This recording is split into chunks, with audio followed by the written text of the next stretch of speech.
Assalamualaikum warahmatullahi wabarakatuh. Apa kabar semuanya? Kembali lagi kita belajar bersama Ibu ya.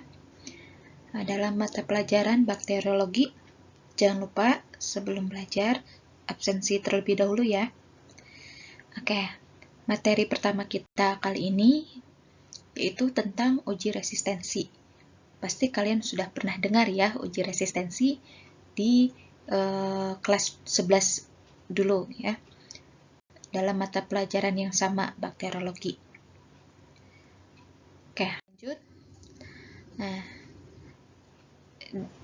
kenapa adanya pengujian uji resistensi? Nah, di sini ada sebuah artikel ya yang bercerita tentang mengapa sih terjadi resistensi antibiotik khususnya ya.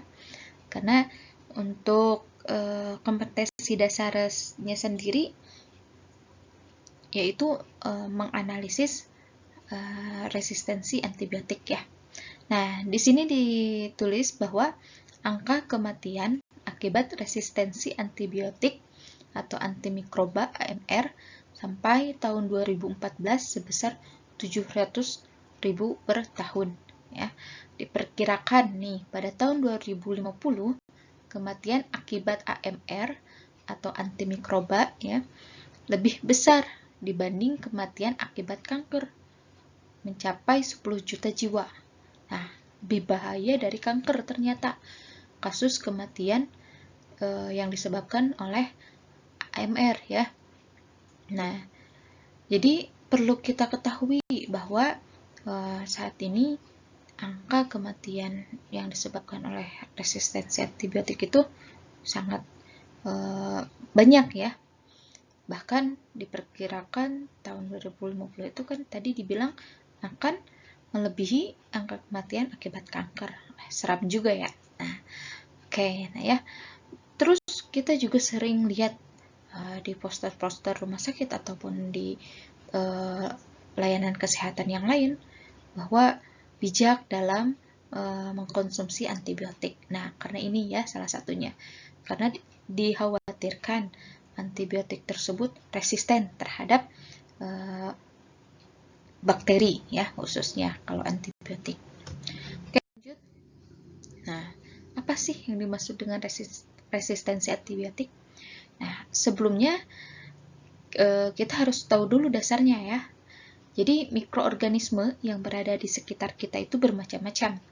Ada yang menguntungkan, ada yang merugikan ya bagi makhluk hidup, khususnya manusia. Ya.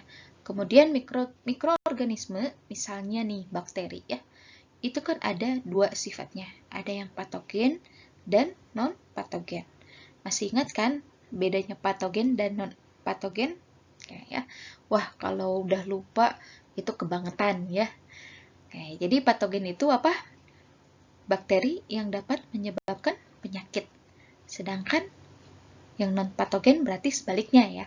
Oke, lanjut. Adanya bakteri patogen membuat peneliti mulai mengembangkan pengetahuan mengenai resistensi suatu bakteri dan menemukan zat antimikroba yang kemudian memudahkan manusia untuk mengendalikan pertumbuhan suatu bakteri ya. Jadi asal mulanya ada antimikroba itu adalah dari yang di atas tadi dijelaskan ya, karena adanya bakteri yang patogen, bakteri yang dapat menyebabkan penyakit.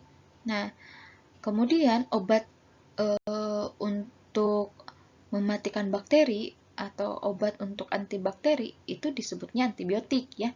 Nah, ini yang menjadi dasar para peneliti mulai mengembangkan pengetahuan tentang resistensi maupun penelitian untuk menemukan zat antimikroba ya.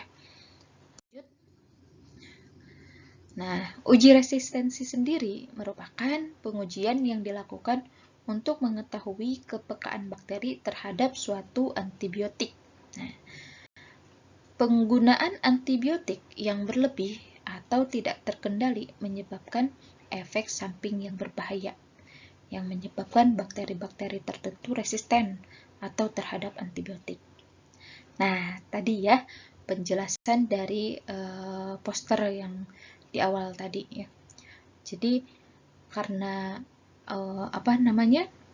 karena adanya penggunaan antibiotik yang berlebih atau tidak terkendali, maka akan mengakibatkan efek samping ya. Bakteri tersebut resisten terhadap antibiotik ya.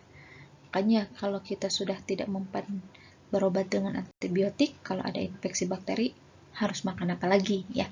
Nah, makanya di sini ada pengujian ya, uji resistensi atau uji kepekaan ya. Ya, uji kepekaan yang dilakukan untuk mengetahui kepekaan bakteri terhadap suatu antibiotik. Jadi apakah misal amoxicillin ini masih bisa menghambat pertumbuhan misal E. coli enggak sih? Nah, gitu ya. Jadi dilakukan uji resistensi. Oke, paham sampai di sini ya? Karena ini juga pernah diulas di kelas 11 ya. Oke, jadi untuk lebih paham aja ya. Lanjut. Nah, antibiotik itu apa sih? Dari tadi kita bicara tentang antibiotik ya. Oke, di sini Ibu jelaskan antibiotik adalah zat yang dihasilkan oleh suatu mikroba, terutama fungi, yang dapat menghambat atau dapat membasmi mikroba jenis lain. Ya. Nah, di sini tuh ternyata antibiotik itu dihasilkan dari suatu mikroba juga ya. Ternyata jeruk makan jeruk gitu ya. Berarti untuk membunuh bakteri atau mikroba dibutuhkan mikroba juga ya. Nah, gitu ya. Mungkin kalau ini zat yang dihasilkan suatu mikrobanya berarti ibaratnya seperti vaksin ya, mungkin seperti vaksin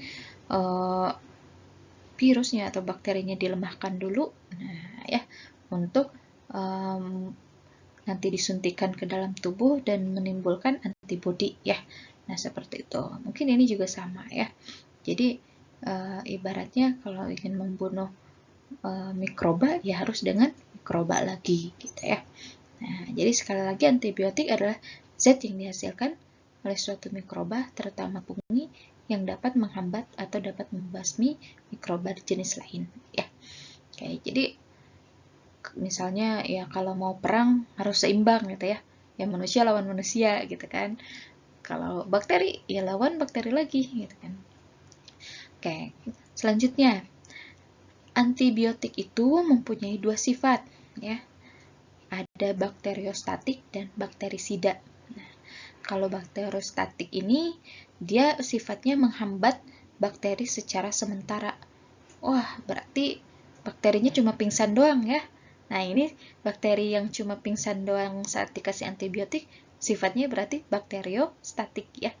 Bakteriostatik. Ya. Jadi ini hanya menghambat bakteri secara sementara aja gitu ya. Oke, kemudian yang kedua sifatnya bakterisida, yaitu menghambat bakteri secara permanen. Ya. Wah, kalau ini golongan antibiotik yang bagus mungkin ya, yang paten. Nah, kalau bakteriostatik generik mungkin ya.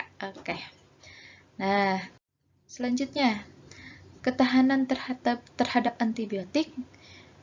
Ini merupakan salah satu bentuk mekanisme adaptasi mikroorganisme untuk dapat hidup pada lingkungannya dengan keberadaan antibiotik. Nah, jadi si bakteri pun dia mempunyai ketahanan ya terhadap antibiotik. Sama kayak kita ya. Kalau ada benda asing yang masuk, nah tubuh kita melakukan pertahanan ya dengan sistem imun kita. Wah, ternyata bakteri juga mempunyai ketahanan ya. Ada sistem pertahanannya. Nah, gitu ya.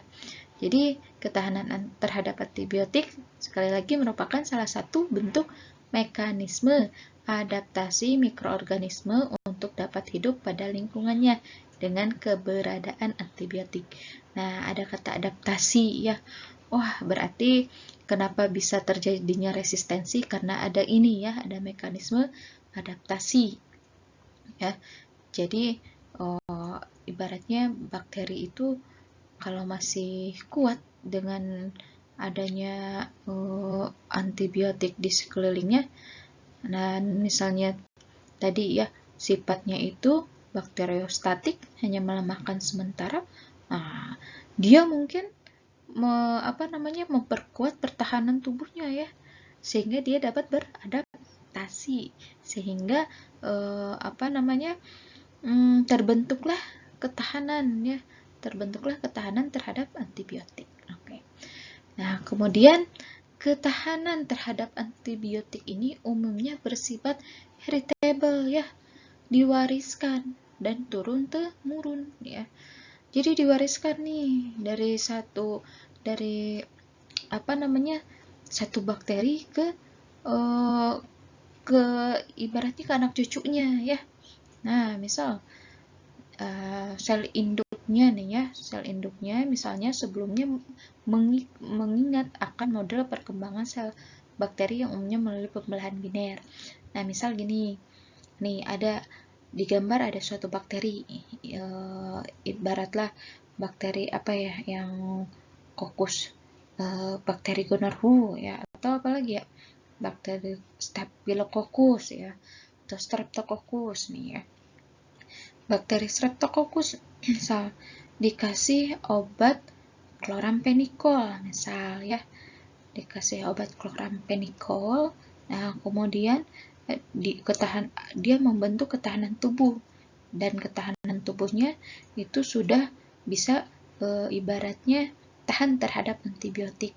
Nah, kemudian si bakteri tersebut berarti kan otomatis masih tinggal di dalam tubuh kita ya. Kemudian dia membelah diri ya, nah, kemudian menghasilkan keturunan-keturunannya ya. Kalau bakteri kan pembelahannya biner ya, menjadi dua bagian, atau dari 2 jadi 4, dari 4 2 4, kemudian berapa lagi, 4 4 8 ya. Nah, itu pembelahan binernya ya, membelahnya 2 2 2 2 gitu ya, 1 sel 2 1 sel 2 gitu ya. Nah, jadi ketahanan bakteri ini bisa diturunkan ternyata ya. Oke. Nah, kemudian ada mekanisme resistensi antibiotik ya. Mekanisme resistensi antibiotik di sini tuh ada yang antibiotik sifatnya bisa menghambat sintesis dinding sel. Ada antibiotik yang sifatnya dapat merusak permeabilitas membran plasma. Ada juga antibiotik yang dapat menghambat sintesis asam nukleat.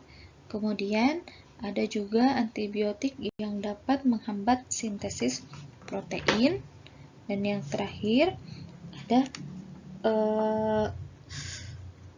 antibiotik yang dapat menghambat replikasi DNA ya. Nah, jadi di sini nih, di sini dijelaskan, ditampilkan ya, ada gambar bakteri, mungkin ini bakterinya basil ya, bentuknya batang, kemudian ada plasmidnya ya. Plasmid di sini kan isinya apa? Ininya ya, DNA-nya ya, DNA bakteri. Nah, kemudian di sekelilingnya ada antibiotik nih, antibiotiknya sudah mulai mendekati bakteri, ada yang masuk dan lain sebagainya ya. Ada yang berkaitan, ada yang merusak dinding selnya ya, ada yang merusak dinding sel, kemudian ada yang merusak membrannya, kemudian ada yang menghambat apa tadi yang terakhir tuh, menghambat replikasi DNA-nya ya. Nah, oke, lanjut. Nah, di sini ya, mekanisme kerja antibiotik. Tadi ada menghambat sintesis asam nukleat. Ya, asam nukleat berarti adanya di mana? Ada di mana? DNA-nya ya. DNA-nya ada di plasmid. Nah, kemudian menghambat sintesis protein. Nah, kalau sintesis protein di bagian struktur dalam bakteri ya, kalau tidak salah di ribosomnya ya, protein itu. Kemudian merusak membran sel ya. Kalau membran sel itu bagian terdalam ya dari struktur, bukan bagian terdalam, maksudnya lapisannya itu setelah dinding sel ya, yaitu membran sel ya. Kemudian yang kedua mengganggu sistem enzim ya. Kemudian yang kelima merusak dinding sel ya. Oke. Nah, di sini contoh antibiotik yang dapat menghambat sintetis asam nukleat. Contohnya ada rifampicin dan kloroquine ya. Nah, jadi kalian harus ibaratnya mengenal lah, tidak harus dihafal tapi harus tahu ya. Misal nih, kalian sakit, kemudian dikasih kloroquine, oh jadi tahu mekanisme antibiotik ini dengan cara menghambat sintesis asam nukleat, seperti itu ya. Kemudian nih, paling banyak nih kalau kita radang atau apa gitu ya, radang tenggorokan, biasanya kita sering dikasih chloramphenicol ya, chloramphenicol. Nah, ini contoh mekanisme kerja antibiotik chloramphenicol itu dengan menghambat sintesis protein. Nah, seperti itu ya penjelasannya. Oke, lanjut. Section. Maaf, ini salah ya. Ini slide yang salah. Oke. Belum kehapus. Oke. Nah, terakhir tugasnya. Tugas di sini yaitu buatlah sebuah clipping tentang contoh merek atau kemasan obat antibiotik berdasarkan mekanisme kerja antibiotiknya ya. Jadi kalian tahu clipping kan? Kalau clipping itu isinya gambar-gambar gitu kan, penjelasannya sedikit kayak. Nah, jadi silahkan kalian cari dulu nih antibiotik yang mekanismenya dengan menghambat sintesis dinding sel apa aja. Cari ya nama-nama antibiotiknya, lalu kalian cari produk dagangnya ya, produk obatnya ya, terserah itu mau misalnya, Bu saya mau contoh nih kan, Ibu kasih basitrasin ya, Bu saya basitrasinnya yang dibuat oleh apa ya, Paros misalnya, boleh silahkan, yang penting di situ tertera basitrasin gitu ya. Jangan kalian menuliskan bahwa ini misalnya antibiotik yang menghambat sintesis dinding sel, basitrasin, tapi gambarnya paracetamol gitu ya. Nah, itu nggak boleh ya. Jadi silahkan kalian cari antibiotik apa saja sih yang mekanismenya menghambat sintesis dinding sel, dan yang kelima itu. Nah, kemudian cari contoh merek atau kemasan dagangnya ya. Nah, kemudian setelah itu kalian buatnya. Nah, untuk pembuatan clippingnya itu menggunakan Microsoft Word ya. Nah, isinya apa? Isinya ada cover ya. Covernya bebas. Kalian mau tulis clipping misalnya, mekanisme, atau misalnya contoh antibiotik berdasarkan mekanisme kerjanya gitu ya. Oke, terserah misalnya, atau misalnya clippingnya judulnya mekanisme antibiotik, jangan mekanisme antibiotik, misalnya antibiotik berdasarkan mekanismenya aja ya, antibiotik berdasarkan mekanisme kerjanya terhadap bakteri ya, boleh gitu ya. Atau antibiotik berdasarkan mekanisme kerjanya, itu juga cukup ya. Jadi isi clippingnya berupa cover dan isi tadi ya, di print berarti ya.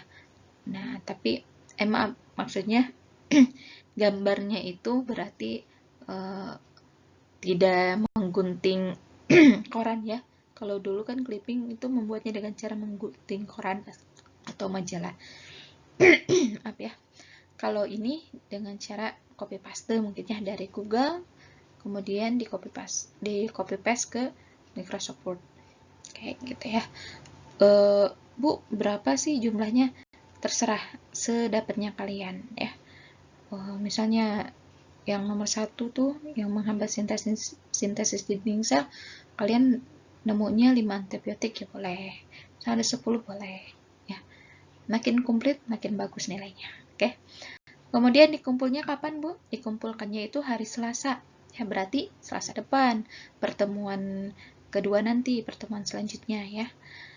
Nah, dikumpulkan jam 7 sampai 11.45 ya. Kurang dari kalau tepat jam 7 itu nilainya bagus. Kalau misalnya semakin molor waktunya, ada nilai yang dikurangi ya, ada poin yang dikurangi. Lalu pengumpulan tugasnya lewat apa? Nah, pengumpulan tugasnya silahkan upload di Google Classroom ya. Upload di Google Classroom, nanti Ibu buatkan di kolom tugas kelasnya ya, biar kalian bisa upload. Oke, gitu aja mungkin dari Ibu. Jika ada pertanyaan, silahkan tulis di